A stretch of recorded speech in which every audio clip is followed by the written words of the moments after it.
Membuka mata identik dengan sebuah fase yang baru, kesempatan yang baru, sebuah hari yang cerah, udara yang masih segar, langit yang biru, serta matahari baru yang selalu hadir beserta vitamin D-nya yang menyehatkan.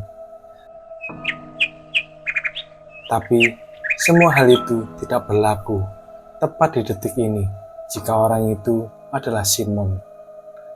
Karena begitu membuka mata, Simon langsung dipaksa oleh situasi untuk segera mengendalikan stang motornya yang tengah melaju dengan kecepatan 70 km per jam di sebuah jalanan perkampungan yang sempit.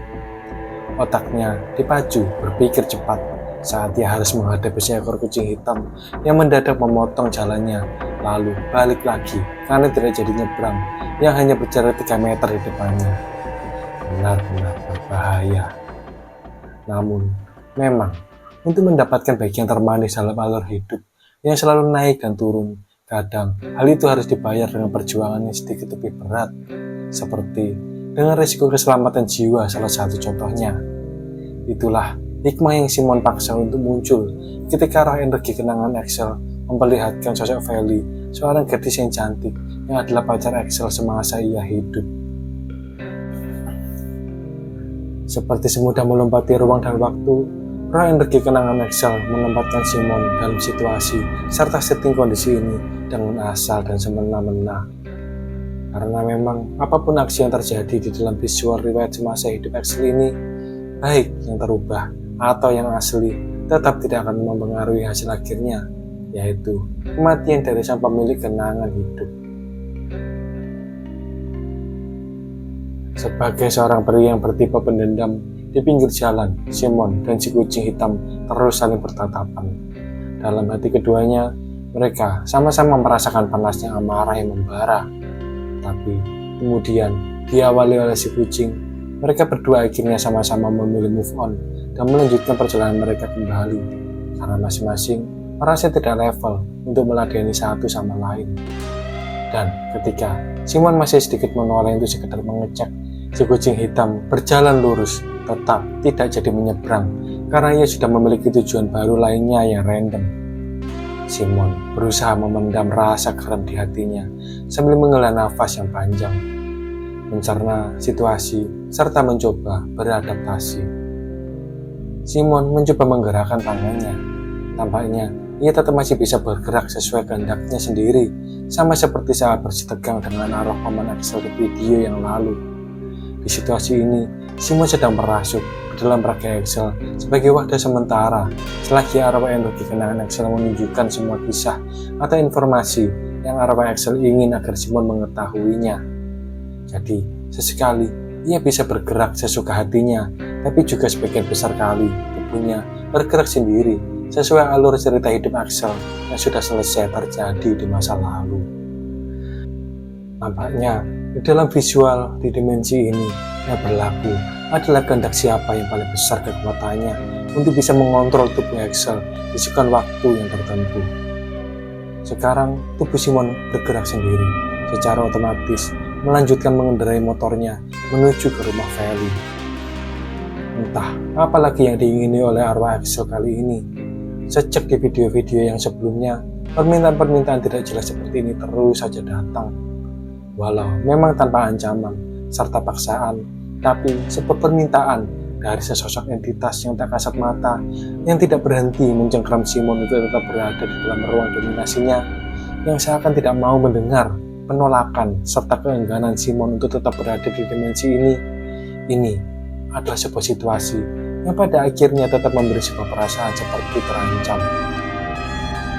Seperti rasa sesal muncul di hati Simon. Semua gara-gara kopi yang sudah diminumnya. Kopi itu adalah kopi bekas kunyahan roh kenangan yang sudah terpapar atau terkontaminasi oleh energi supernatural milik arwah Axel yang akhirnya menjadi celah penghubung antara dua jiwa entitas Axel dan Simon. Simon setiap waktu selalu sangat berharap ini semua segera berakhir dan ia bisa segera kembali ke dunia nyata dan bebas serta menjauh dari arwah kenangan Axel. Selagi menggerutu, Simon tercenung memahami satu hal. Berkat setting penglihatan di jalanan ini, Simon jadi tahu di daerah mana tepatnya rumah Axel berada, sehingga ia bisa secepatnya memutus hubungan antara entitas ini. Begitu ia memulangkan guci abu jenazah putih tempat tinggal arwah Axel kembali ke rumah orang tuanya untuk menjaga rumah itu dari arwah jahat pamannya. Di tengah perjalanan itu, Simon melihat pakaian yang ia atau Axel kenakan cukup rapi, dan sebuah informasi muncul di dalam kepalanya. Kalau beberapa hari yang lalu, Feli mengajak Axel untuk candlelight dinner, dan saat ini Axel sedang menuju ke rumah Feli untuk menjemputnya. Motor yang Simon kendarai pun sampai di depan rumah Feli. Simon menyimak saja dengan seksama apa yang akan terjadi di depan matanya. Dan ketika gerbang rumah terbuka, jangankan Axel yang sudah menjadi pacarnya, Simon pun terkesima oleh betapa imut dan manisnya menampakkan Feli yang asli. Walau hanya beberapa detik bertemu, melihat cara kedua bibir Feli yang tipis ketika tersenyum, sebuah nama panggilan bernuansa afeksi secara instan tercipta di dalam kepala Simon. Feli, si senyum mentok.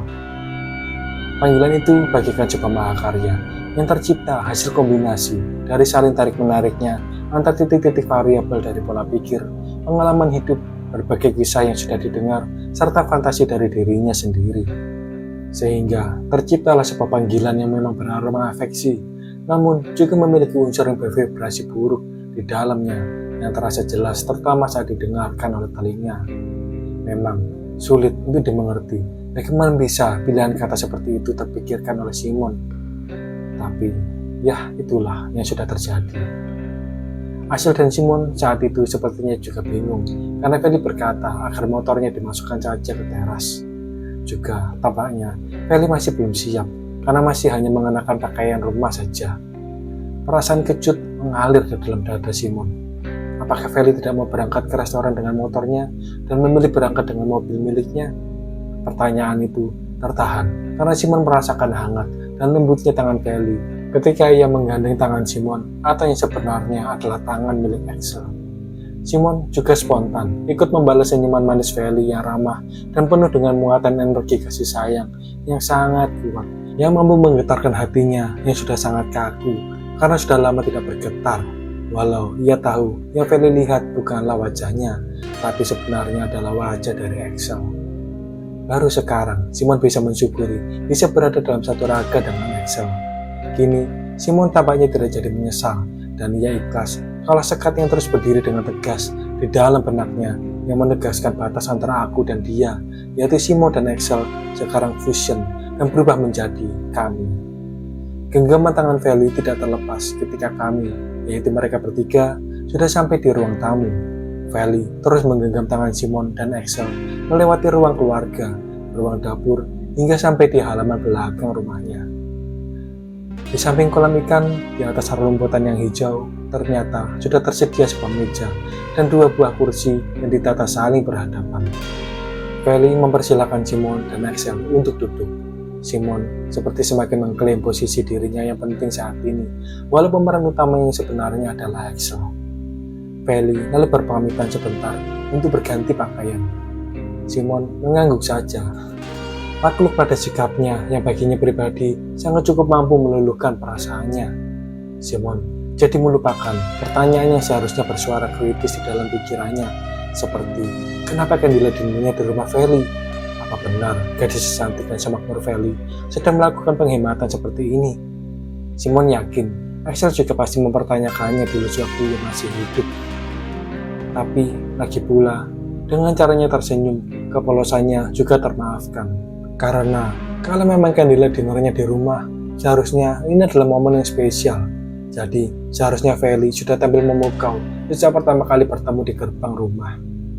Atau apakah Axel sudah tidak dianggap spesial lagi oleh Feli? Insting persaingan Simon sebagai sesama lelaki tampaknya agak sedikit terbangkitkan.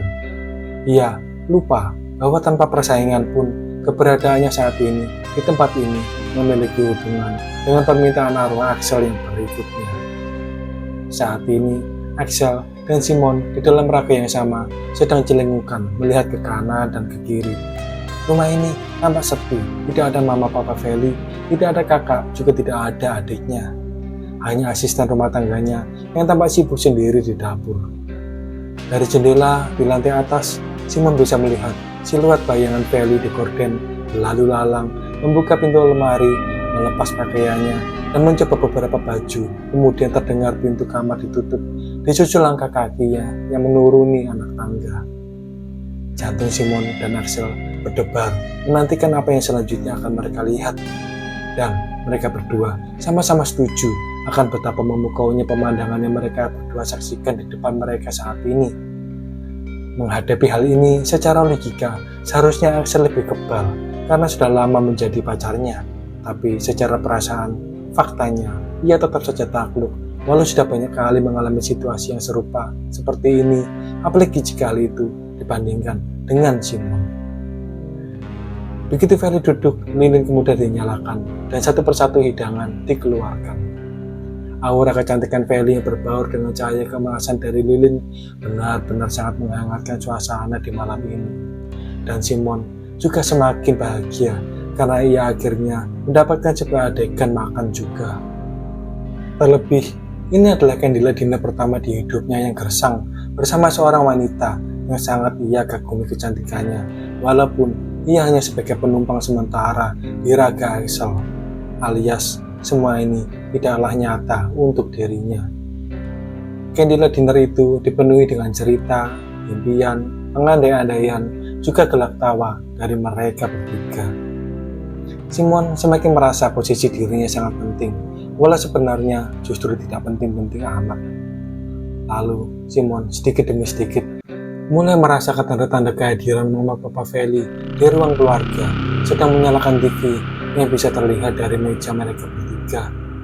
Dari jarak itu, mereka tidak menyapa Axel dan Simon. Juga TV yang mereka lihat sepertinya volume suaranya sedang dalam mode mute total. Mereka hanya melihat gambar saja di TV itu. Simon dan Axel akhirnya menyadari ada perubahan gestur dan mimik muka di wajah Feli. Dan benar saja, setelah itu Feli sambil sok seru mengangkat sebuah topik obrolan seakan sebuah perbincangan yang ringan yang menyindir tentang sebuah pernikahan. Saat ini, Simon bisa merasakan area wajah Axel terasa sangat dingin, seperti tidak ada aliran darah yang menghangatkan permukaan wajahnya.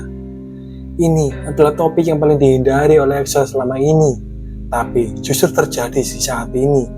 Di dalam rumah Feli, di dalam nuansa kehadiran Mama Papa Feli yang berefek mengintimidasi. Untung saja kendali tubuh sedang ada pada diri Axel saat ini, karena Simon sebenarnya sedang tertawa. Kalau Simon ingat-ingat di sebuah game strategi pertempuran yang pernah ia mainkan, situasi ini akan dinamakan sebagai tactic ambush, di mana lawan atau target ditempatkan di situasi yang terpojok atau jalan buntu, lalu diserang tanpa ada kemampuan untuk mengelak atau membalas. Sebenarnya Simon iri dengan kehidupan asmara Axel, tapi karena ia mengetahui niat Axel untuk membelikan motor baru buat papanya, juga sebuah mesin cuci untuk mamanya, Simon jadi merasa sangat berempati padanya saat ini. Tapi untung Axel bisa menghindari situasi itu dengan sangat halus, dan Feli kembali selalu tersenyum sepanjang penantiannya, walau entah sudah berapa kali jari kelingking mereka saling melingkar di sepanjang hubungan mereka. Dan Axel serta Simon pun berhasil pulang berbekal sapaan ramah dari kedua orang tua Feli yang tampak kaku saling memandang satu sama lain. Di perjalanan pulang, sekilas dalam pikirannya Simon kembali melihat jendela kamar Feli, lalu visual itu berganti dengan guci putih abu jenazah tempat tinggal arwah mungil Axel. Seriuskah ini? Bahkan meletakkan guci ke rumah orang tua Axel saja, aku masih belum tahu bagaimana caranya. Sekarang, aku harus meletakkan juga guci itu di rumah Feli, yang berarti juga harus membobol masuk ke rumah Feli, tepatnya masuk ke dalam kamarnya, kamar cewek. Gerutu Simon di dalam hatinya. Simon mulai merasa semua permintaan ini terlalu omong kosong, dan sikap bodoh amat mulai merasuki pikirannya.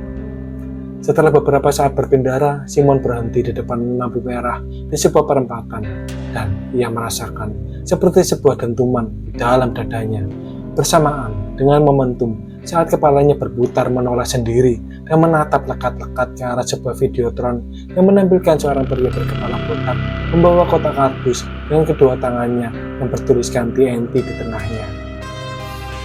Tanpa terasa, Simon mengangguk-anggukkan kepalanya sendiri. Baiklah, masuk akal juga.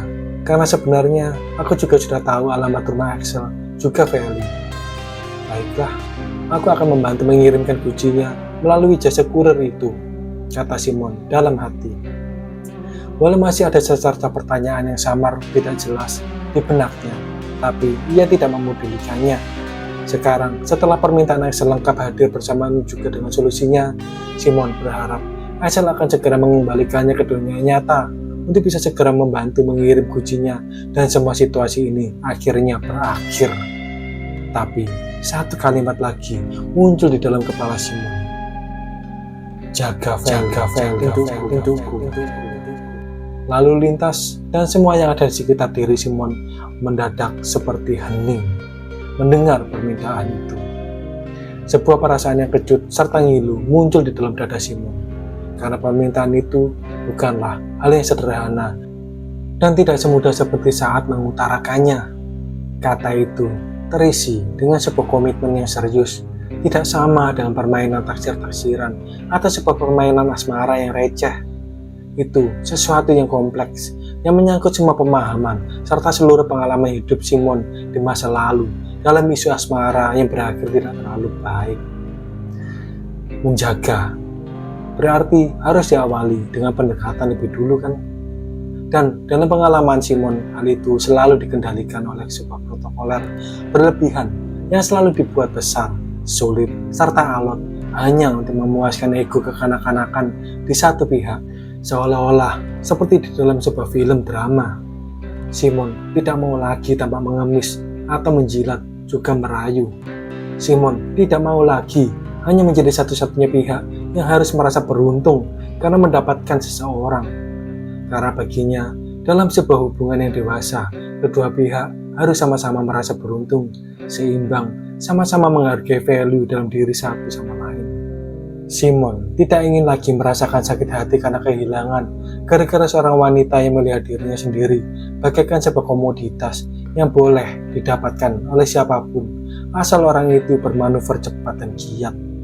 Dalam hati, Simon mengharapkan seorang wanita yang berbeda dari kebanyakan wanita komoditas yang lain, yaitu seorang wanita yang tahu apa yang diingininya, seorang wanita yang memiliki sebuah kriteria yang spesifik, yang langka, yang tentu saja kualitas itu hanya bisa ditemukan di dalam diri Simon seorang. Ya, paling tidak, itulah perasaan dan kesan Simon terhadap dirinya sendiri secara subjektif. Singkatnya, dari semuanya, Simon memiliki trauma buruk di masa lalu. Simon tidak akan menjawab arwah Axel. Permintaannya terlalu egois. Simon akan mengabaikannya saja seolah ia tidak pernah mendengarnya. Ia sekarang hanya ingin segera kembali ke dunia nyata secepatnya. Karena mengingat kembali sebagian kecil dari masa lalunya sudah membuat Simon semakin merasa lelah. Seperti menjawab harapannya, Simon mulai melihat sekitarnya kembali menjadi tidak jelas dan memudar. Tampaknya ia akan berpindah ruang dan waktu lagi, yaitu kembali ke dunia nyata. Perasaan lega sudah hampir menguasai hati Simon, tapi bukan kamar kosnya yang ia lihat. Tapi Simon melihat rerumputan, pepohonan, sungai, dan banyak bunga-bunga yang indah. Banyak sekali manusia berpakaian serta putih ada di tempat itu. Tapi Simon tidak berada di dalam tempat itu. Simon hanya berada jauh di luarnya. Simon tidak tahu tempat apa ini. Apakah ini tempat arwah-arwah berkumpul? Dan seluas-luasnya tempat itu, ternyata tetap ada tepi yang menegaskan perbedaan antara tempat dengan cahaya yang terang dengan tempat yang gelap. Masih di area yang terang, tepat di tepinya, ada seseorang yang sedang duduk santai berbincang dengan seseorang yang ada di area gelap di luar perbatasan. Orang itu adalah Axel. Simon tidak tahu siapa yang berbincang dengannya, tapi ia merasakan energi yang sangat buruk darinya. Penglihatan Simon memudar lagi, lalu ia melihat sebuah kantor tempat Axel biasa bekerja dulu. Simon menggerutu dan mengeluh lagi di dalam hati, tapi lagi-lagi hanya mampu pasrah saja. Tampaknya visual ini masih panjang lagi. Ini hanya sekedar kisah, kata arwah Axel. Simon terdiam mendengarnya. Simon seperti merasakan sesuatu yang penting yang mampu menarik rasa empati dirinya keluar dari dalam hatinya. Simon pun menelan kembali gerutunya dan bersedia melihat apapun yang arwah Axel ini tunjukkan padanya dalam semua alur yang berikutnya. Dan dari tempat parkir kantor, Simon sudah mendengar suara pertengkaran. Simon masuk ke dalam ruangan dan berbisik pada teman-teman Axel apa yang sedang terjadi. Tampaknya saat itu bos dan istrinya sedang bertengkar dengan sangat hebat. Sepertinya mereka sedang dalam masalah yang sangat pelik dan sangat mendesak. Puncaknya, mereka mendengar sesuatu dibanting dan pecah berkeping-keping, disusul suara tangisan istri bos. Lalu, tak lama, semuanya hening, hampir selama kira-kira 15 menit. Lalu, telepon di meja Axel pun berbunyi. Wajah Simon menjadi pucat saat ia dalam raga Axel dipanggil masuk ke dalam ruangan bos. Simon melihat sebuah amplop yang sudah menunggunya di atas meja kerja bos. Saat itu, tampaknya ia dan Axel harus melakukan sesuatu di luar job desk-nya, yaitu menagih sebuah hutang untuk segera menutup masalah mendesak yang sedang dihadapi oleh si bos. Belum diketahui apakah masalah itu berhubungan dengan perusahaan atau hanya berasal dari masalah pribadi bos dan istrinya. Axel juga tidak mengerti kenapa harus dirinya yang mendapatkan tugas seperti ini. Tapi Simon sebagai Axel hanya mampu mengangguk tanpa berani bertanya sesuatu apapun. Pesan terakhir si bos sebelum Axel keluar ruangan adalah amplop itu harus diterima oleh orang yang dituju. Jika tidak, Axel tidak perlu kembali ke kantor ini untuk selama-lamanya. Mendapatkan kalimat ancaman seperti itu, Axel menjadi semakin tertekan karena yakini ikut dalam pusaran masalah genting yang sedang terjadi. Tampaknya ini adalah solusi terakhir yang dimiliki oleh si bos. Itu adalah kalimat yang terus-menerus Axel tekankan pada dirinya sendiri yang bisa Simon dengar dan rasakan. Sikap pengertian Axel yang seperti ini awalnya terasa meringankan, namun setelah itu justru berubah menjadi tekanan yang semakin membuat Axel merasa stres. Ditambah lagi, ketika belum juga sampai di tempat tujuan, bos sudah meneleponnya terus-menerus menanyakan keberhasilan tugasnya. Hal itu membuat Simon terpaksa semakin kencang menekan tuas gas motornya. Sepanjang perjalanan, di balik semua jenis pemikiran yang berkecamuk, akhirnya sedikit demi sedikit muncul sebuah rasa malu dan sedikit rasa hina. Karena Simon atau Axel adalah orang pertama yang terpikirkan oleh bosnya untuk melakukan tugas yang tidak seharusnya ia lakukan ini. Tapi Axel tampaknya selalu berusaha menepis perasaan itu dari hatinya. Simon secara pribadi, walau hanya sebagai penumpang di dalam diri Axel, cukup merasa tersinggung atas perintah si bos.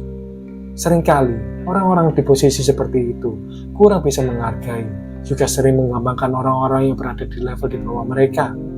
Mereka tidak tahu kalau sekalipun serendah apapun seseorang yang mereka pandang, tetap ada orang-orang baik di sekitarnya yang menyayangi, yang mencintai, dan mengharapkan keberadaannya di dalam hidup mereka.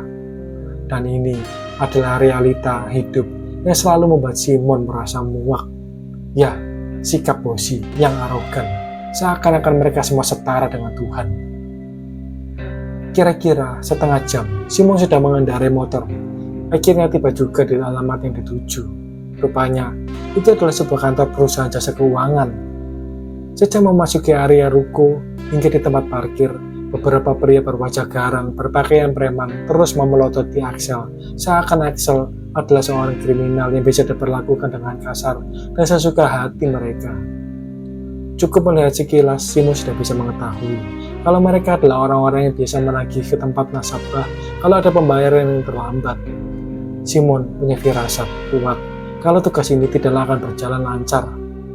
Dan benar saja, mereka terus berbohong, mengelak, mempersulit, hingga mengusir Axel. Tapi di situasi tidak menyenangkan itu, Axel justru seperti terjepit dari dua arah, karena bosnya tidak berhenti-henti meneleponnya, memaksa ia segera menyampaikan surat itu bagaimanapun caranya.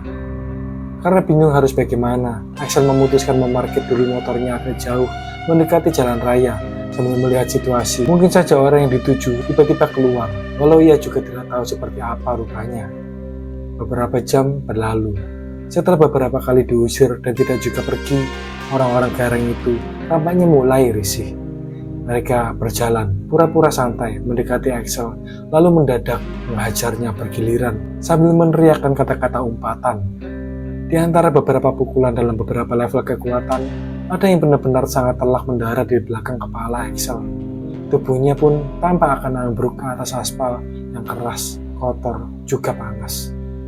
Dalam proses jatuhnya, Axel menerima satu lagi pukulan di area mata dekat hidungnya, melewati 1-2 bogem yang hanya menyapu udara, lalu diakhiri dengan sebuah sepakan bebas yang menghujam ke arah atas lambungnya bersamaan dengan membenturnya tubuhnya ke atas aspal.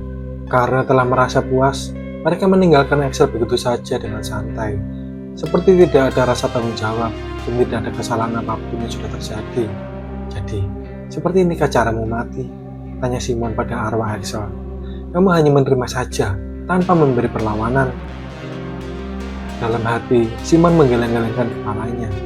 Jika itu adalah aku memang benar-benar tidak bisa keluar dari takdir itu dan memang harus mati. Paling tidak, aku akan melawan dan membawa minimal satu orang untuk mati juga bersamaku, kata Simon dengan penuh kegeraman. Sungguh tragis, mendapat tugas yang menyulitkan, menagih hutang justru ke tempat orang-orang yang biasa menagih hutang, lalu dihajar hingga mati. Hidup seringkali memang sekonyol ini dan selalu presisi, mengarahkan nasib pada arah sempit kesialan di antara lebarnya jalan pilihan nasib-nasib yang lain. Simon menghela nafas melihat nasib Axel yang sungguh tidak adil ini. Simon menunggu reaksi Axel, tapi Axel tampaknya tidak ingin meresponnya. Lalu, apa maksudnya dengan menunjukkan hal ini kepadaku? Jangan bilang, ingin dibantu lagi. Apakah balas dendam? Kalau memang benar, ini sudah terlalu jauh, kata Simon. Axel lalu mengingatkan Simon pada visual dirinya yang sedang ngobrol dengan sosok negatif di perbatasan antara terang dan gelap tadi, yang sekarang raut wajahnya sudah terlihat penuh dengan kepahitan. Jadi, yang ingin balas dendam adalah dirimu? Maksudnya dirimu yang lain? Lalu aku harus apa? Mencegahnya? Melindungi orang-orang itu? Tanya Simon. Axel lagi-lagi tidak menjawab, tapi ada kesedihan mendalam yang Simon rasakan. Kesedihan yang lebih menggambarkan kekecewaan dan perubahan sikap arwah Axel yang Simon lihat di taman indah tadi karena pengaruh buruk dari sosok berenergi negatif itu. Setelah itu, Axel tidak menunjukkan apapun lagi. Begitupun juga dengan Simon, diam dalam ruang dimensi yang gelap. Simon tidak mau memancing apapun yang mungkin akan semakin menyulitkannya dengan permintaan-permintaan baru dari Axel nanti. Karena ia hanya ingin cepat-cepat kembali ke dunia nyata saat ini. Tapi, tunggu.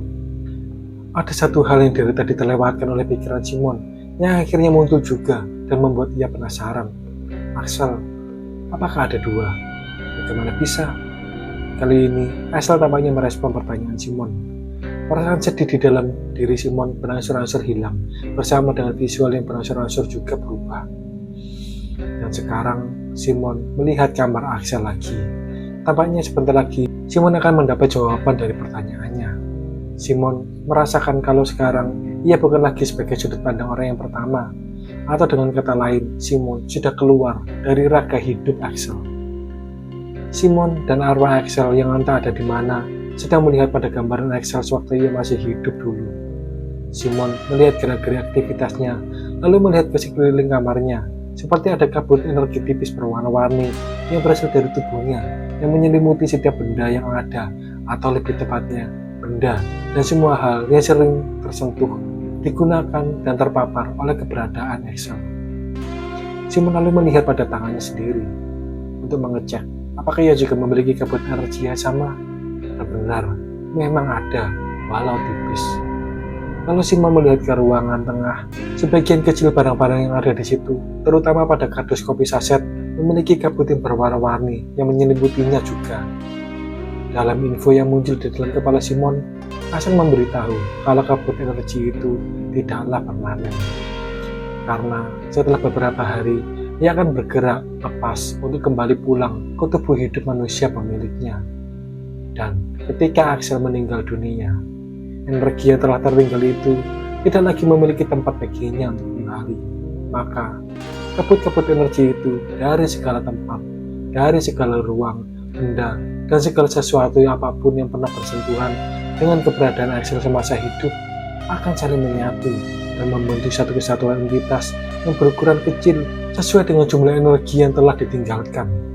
Dan sebenarnya mereka bukanlah arwah, tapi adalah wujud dari berbagai jenis energi kenangan. Semua jejak kenangan yang telah dibuat dan telah ditinggalkan oleh Axel.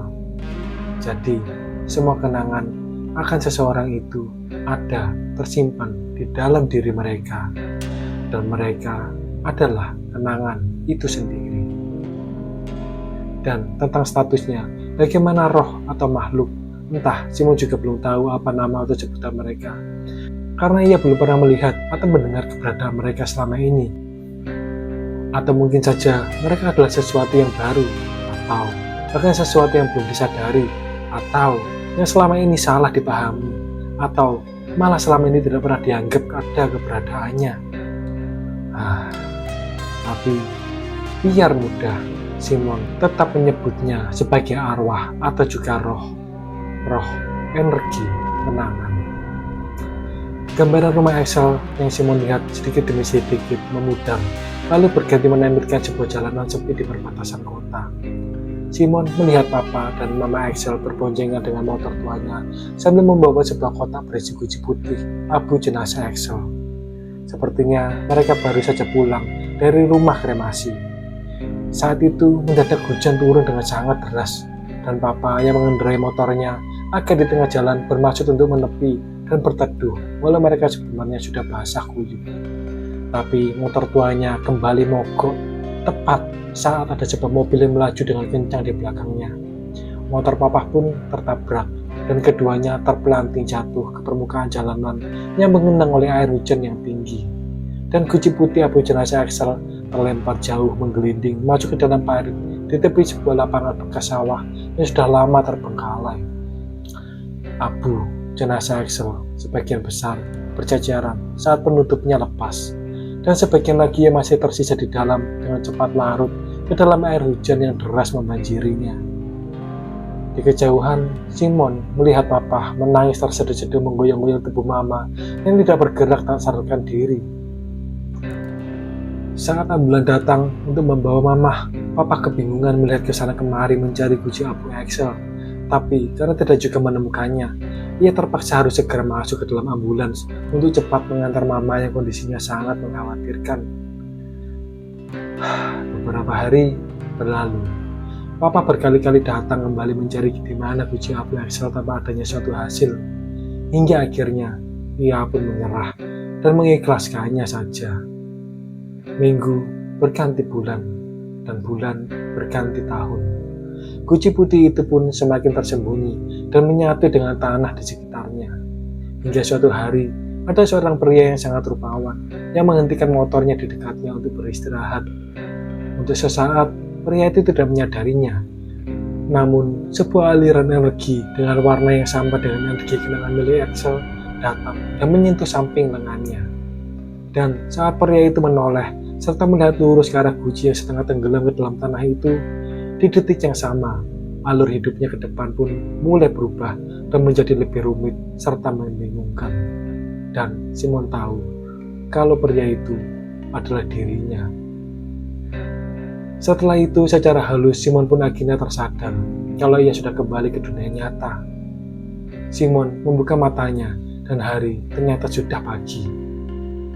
Apakah selama ini ia melihat visual dalam keadaan tidur? Rasanya ia seperti tidak tidur, tapi tubuhnya terasa segar sekali, seperti waktu baru bangun tidur, sama seperti di hari-hari biasanya. Simon melihat ke dalam kamar tempat guci putih sebelumnya berada, dan tempat itu kosong. Ia juga mencoba menggerak-gerakkan genggaman tangannya. Simon sama sekali tidak merasakan bekas-bekas adrenalin dan vitalitas dari kopi yang ia minum dari guci putih itu. Seluruh tubuhnya normal seperti biasa. Simon merenung beberapa saat, mempertanyakan. Lalu ia tersenyum sendiri sambil menggeleng-gelengkan kepalanya. Kemudian ia memutuskan untuk melupakan semuanya dan bersiap-siap berangkat kerja saja walau lebih awal dari biasanya. Karena bagaimanapun membingungkannya suatu hal yang pernah atau sudah dialami oleh seseorang, kehidupan yang keras pasti dan akan terus selalu berlanjut.